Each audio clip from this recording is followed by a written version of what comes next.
Okay, so in this video we have the Staunton Gambit. It's against the Dutch defense. Now, I think I got this gambit from the Queens Gambit, the series, but I'm not too sure. It's e4 after d4 f5, and they're pretty much forced to take. If they play anything else, it's just losing for them, or else you can just trade off. They have weak light squares, and you're just going to be winning, or in a slightly better position. So from here, they'll usually take, and you can play knight to there. If they make the mistake of playing a very natural looking move, d5, you have check. Best move is g6, and then you take. And right here, if they make another mistake, like you can probably guess that they play like that.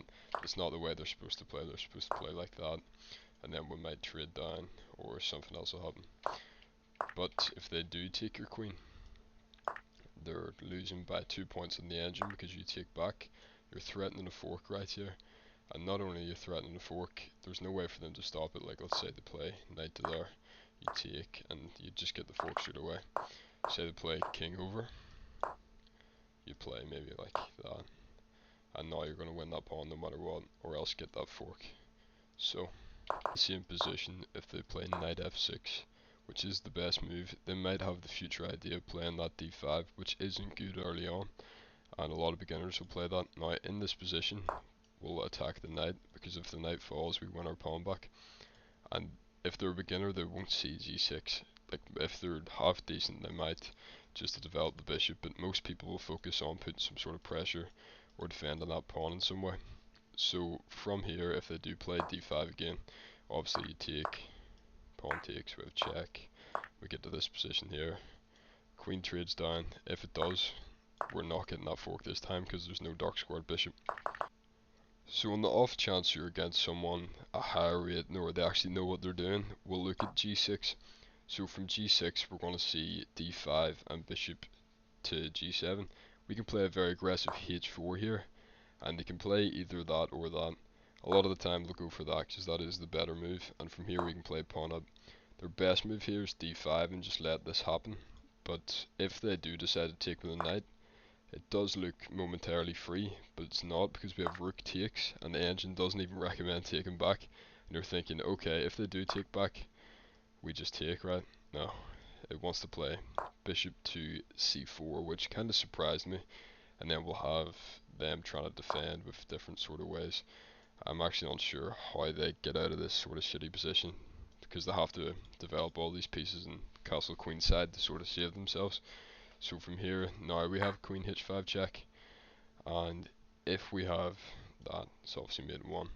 So they have to play king d7, and that's just a mess. Like, they can still get out of it, but you're going to be either up a little bit of material or just in a way better position. If they decide to take with the pawn, it's very simple, just remove the knight so it's not defending it.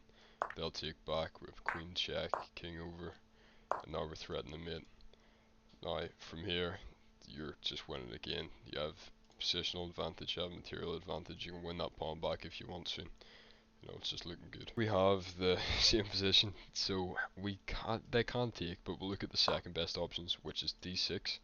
We'd have takes and takes back. Now it does recommend playing that. That is so boring, because it's just going to end up something like this, and it's going to end up just very, very, very theoretical.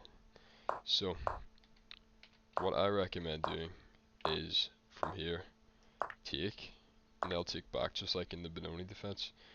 Now you're going to play bishop to there. Now only do this if you're under 1800. At the 2000s they'd be really, really sharp with this kind of position, so you got to be careful with that. But we'll take back, and now the light squares are quite bad for black. If they do decide the castle king side, it'll be a massive mistake for them, but more than likely they'll just go for a quick queen side, and we're still in a better position from here. Now we'll look at e6, which is quite interesting. It's called the Franco-Hiva Gambit in the French defense. So takes, knight there, we'll have bishop e7, and then bishop d3, and then both sides will go for kind of the castle. This is where I'd start to say, okay, right, weak white squares, if it goes for a castle, I'm playing h4. That's why I'm 1700, because I have that issue of just throwing stuff up the king side whenever I see weakness. but from here it's just very theoretical. Again, d5, rook e1. It is slightly better for white though. But yes, that is the Staunton Gambit. Thank you all for watching.